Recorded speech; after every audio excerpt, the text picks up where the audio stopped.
महाराष्ट्र में महाविकास अघाड़ी सरकार में मतभेद के बीच शिवसेना सांसद संजय राउत मुसीबत में फंस गए हैं। एक तरफ अघाड़ी सरकार गिरने के कगार पर पहुंच गई है तो दूसरी तरफ सरकार के सूत्रधार राउत हाईकोर्ट के झमेले में फंस गए हैं। बॉम्बे हाईकोर्ट ने 36 साल की महिला के आरोपों की जांच करने का निर्देश दे दिया है। दरअसल महिला ने राउत और अपने पति पर आरोप लगाया है कि इन दोनों के इशारों पर कुछ लोगों ने उनका पीछा किया और उसे प्रताड़ित किया। मामले को लेकर पुलिस आयुक्त को 24 जून को कोर्ट में रिपोर्ट पेश करने के लिए कहा गया था। याचिका इस साल फरवरी में दायर की गई थी, जिसमें पेशे से मनोवैज्ञानिक महिला ने दावा किया था कि राज्यसभा सदस्य राउत और उसके अलग रह रहे पति के इशारों पर कुछ अज्ञात पुरुष उसका पीछा कर रहे हैं और उसे परेशान कर रहे हैं। महिला की वकील आभा सिंह ने अदालत को बताया कि याचिका दायर करने के बाद हाल ही में उनकी मुवक्किल को एक दूसरे मामले में गिरफ्तार कर लिया गया, जिसमें आरोप लगाया गया कि उसने पीएचडी की नकली डिग्री हासिल की है। उन्होंने कहा कि याचिकाकर्ता 10 दिन से जेल में है। जब से उन्होंने उच्च न्यायालय में याचिका दायर की है तब से पूरी पुलिस मशीनरी उनके पीछे पड़ गई है। ये दुर्भावनापूर्ण और बदले के इरादे से की गई कार्रवाई है। अदालत ने कहा कि याचिकाकर्ता अपनी गिरफ्तारी को चुनौती देने के लिए अलग से याचिका दायर कर सकती है। इससे पहले महिला ने याचिका में आरोप लगाया है कि उन्होंने 2013 और 2018 में 3 शिकायतें की थीं, लेकिन आरोपियों पर कोई कार्रवाई नहीं की गई। याचिका पर मार्च में जब सुनवाई हुई थी तब राउत के वकील प्रसाद ढाकेफलकर ने इसका विरोध करते हुए सभी आरोपों से इनकार कर दिया था। उनका कहना था कि याचिकाकर्ता शिवसेना नेता की पुत्री समान है। हालांकि अब मामला एक बार फिर कोर्ट में है और अब कोर्ट ने जांच के आदेश दे दिए हैं। अगर जांच में राउत पर लगे आरोप सही पाए जाते हैं तो शिवसेना सांसद संजय राउत जेल भी जा सकते हैं। पंजाब में विधानसभा चुनाव से पहले मुख्यमंत्री कैप्टन अमरिंदर सिंह और नवजोत सिंह सिद्धू के बीच छिड़ी सियासी जंग में सिद्धू की हार दिख रही है। कांग्रेस आलाकमान को अब भी कैप्टन के नेतृत्व पर ही भरोसा है। हाल के दिनों में सिद्धू की तरफ से खुले तौर पर निशाना बनाए जाने के बाद अमरिंदर सिंह ने आलाकमान से शिकायत की थी। कुछ रिपोर्ट में ये भी कहा गया था कि सिद्धू की हरकतों से नाराज कैप्टन अलग पार्टी भी बना सकते हैं। इसके बाद कांग्रेस की सांसें फूलने लगी थी। अब कांग्रेस आलाकमान ने भी माना है कि सिद्धू को किसी भी तरह के मतभेद की बात पार्टी फोरम में ही रखनी चाहिए थी। सूत्रों का ये भी कहना है कि ऑल इंडिया कांग्रेस कमेटी इस बात पर राजी हुआ है कि पंजाब विधानसभा चुनाव में कैप्टन अमरिंदर सिंह ही होंगे और अपने मुताबिक टीम चुन सकते हैं।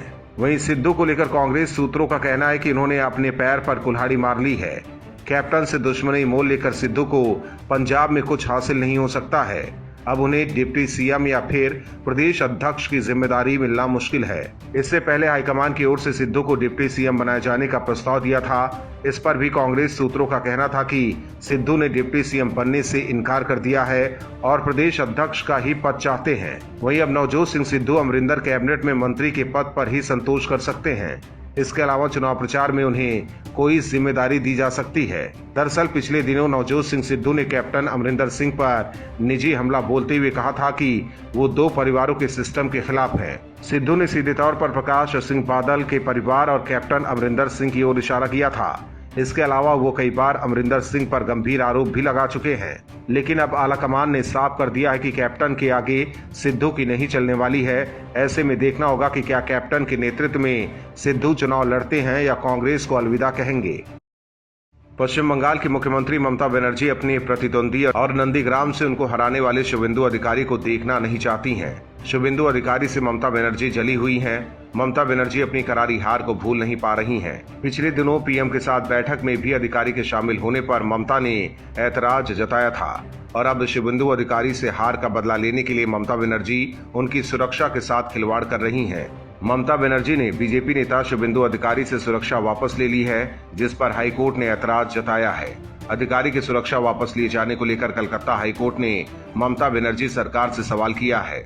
शुभेंदु अधिकारी की याचिका पर सुनवाई करते हुए हाईकोर्ट ने पश्चिम बंगाल के सुरक्षा निदेशक को ये बताते हुए रिपोर्ट दाखिल करने का आदेश दिया है कि राज्य सरकार द्वारा उन्हें दिया गया सुरक्षा कवर वापस क्यों लिया गया है। मामले की अगली सुनवाई 24 जून को होगी। आपको बता दें कि शुभेंदु अधिकारी को केंद्र की ओर से जेड श्रेणी की सुरक्षा प्रदान की गई है।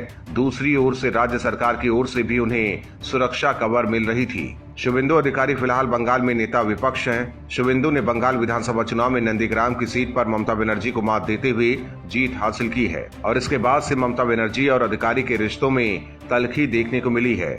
वहीं बंगाल में अधिकारी की सुरक्षा वापस लेना बड़ा चुनावी मुद्दा बन सकता है और इसे ममता बनर्जी के बदले के तौर पर देखा जा सकता है।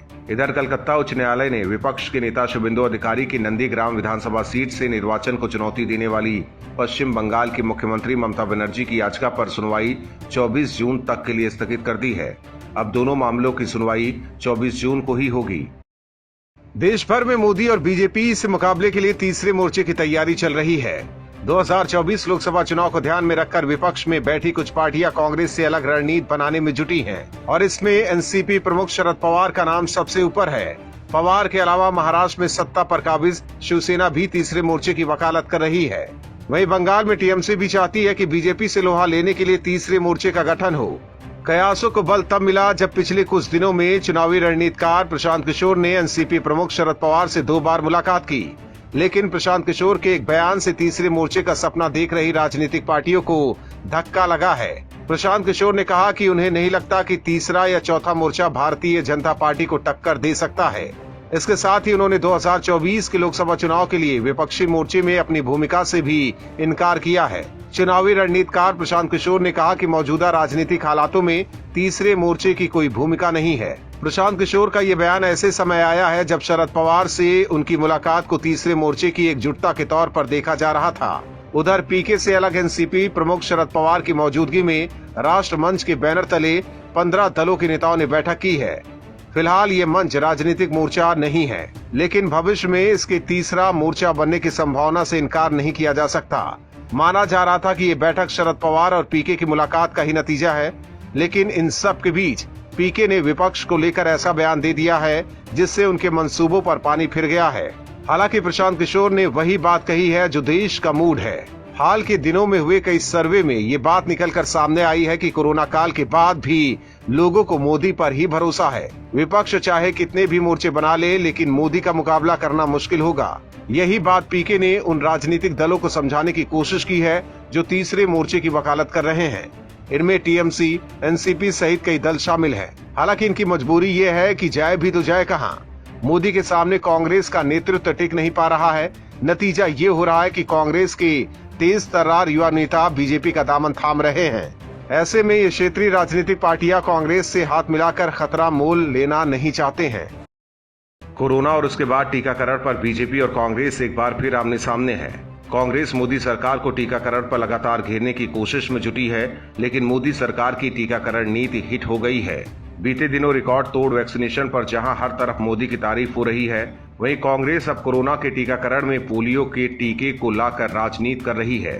दरअसल रिकॉर्ड तोड़ वैक्सीनेशन को कांग्रेस पचा नहीं पा रही है, लिहाजा मोदी सरकार को घेरने के लिए कांग्रेस ने नया बहाना ढूंढा है। कांग्रेस सांसद राहुल गांधी की प्रेस कॉन्फ्रेंस में रणदीप सुरजेवाला ने मोदी सरकार पर तंज कसते हुए कहा कि देश में एक दिन में फरवरी 2012 को पोलियो के सर्वाधिक टीके लगे थे। हालांकि तब और अब में फर्क इतना है कि तत्कालीन प्रधानमंत्री मनमोहन सिंह ने अपने पोस्टर नहीं लगवाए थे। इससे पहले कांग्रेस के पूर्व अध्यक्ष राहुल गांधी ने एक श्वेत पत्र जारी किया है। इस श्वेत पत्र में मोदी सरकार के लिए तीसरी लहर से निपटने के लिए एक विस्तृत रिपोर्ट तैयार की गई है। राहुल गांधी ने कहा कि देश में कोरोना की तीसरी लहर आने वाली है और इसके लिए सरकार को पहले से तैयार रहने की जरूरत है। हालांकि इस बार राहुल गांधी के सुर मोदी सरकार के लिए बदले बदले से नजर आए। जहां सुरजेवाला मोदी सरकार को घेरने चले थे, वहीं प्रेस कॉन्फ्रेंस में राहुल गांधी ने मोदी सरकार की तारीफ कर कांग्रेस की किरकिरी करा दी है। राहुल गांधी ने 21 जून को हुए वैक्सीनेशन को लेकर मोदी सरकार की तारीफ की और कहा कि ये बहुत अच्छा काम हुआ है, लेकिन सिर्फ एक दिन में 80 लाख वैक्सीन लगाने से कुछ नहीं होगा। ऐसा हर रोज करना होगा ताकि ज्यादा से ज्यादा लोगों को वैक्सीन लग सके। हालांकि कांग्रेस भले ही कोरोना और वैक्सीनेशन पर राजनीति कर रही है, लेकिन मोदी सरकार ने भी तीसरी लहर के लिए तैयारी पूरी कर ली है। पश्चिम बंगाल के पूर्व चीफ सेक्रेटरी और वर्तमान में मुख्यमंत्री ममता बनर्जी के विशेष सलाहकार बने अल्पन बंदोपाध्याय की मुश्किलें पड़ने वाली है।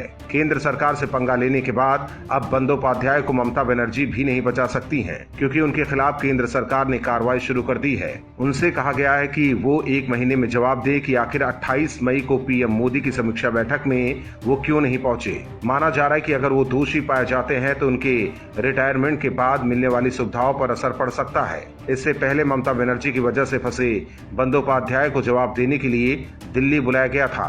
लेकिन वो दिल्ली नहीं गए। उन्होंने एक्सटेंशन न लेते हुए रिटायर होना मंजूर किया। इसके बाद सरकार ने उन्हें 3 साल के लिए सीएम ममता बनर्जी का चीफ एडवाइजर नियुक्त कर दिया।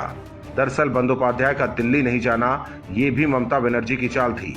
इसके बाद केंद्र सरकार ने उनके खिलाफ कार्रवाई करने का मन बना लिया था। 16 जून को भेजे अपने नोटिस में केंद्र की ओर से बंदोपाध्याय से पूछा गया है कि क्या वो खुद आकर जवाब देना चाहेंगे। बहरहाल अल्पन बंदोपाध्याय को जो लेटर भेजा गया है उसमें उन्हें बता दिया गया है कि उनके खिलाफ ऑल इंडिया सर्विसेज रूल्स 1969 के नियम 8 और ऑल इंडिया सर्विसेज रूल 1958 के नियम 6 के तहत कार्रवाई हो सकती है। इसके तहत अगर अफसर दोषी पाया जाता है तो सरकार को पेंशन या ग्रेजुटी या दोनों को आंशिक या पूरे तौर पर स्थायी या कुछ समय के लिए रोकने की ताकत देता है। वहीं इस मामले को लेकर बंगाल की मुख्यमंत्री ममता बनर्जी बंदोपाध्याय पर लगे आरोपों को नकार चुकी हैं।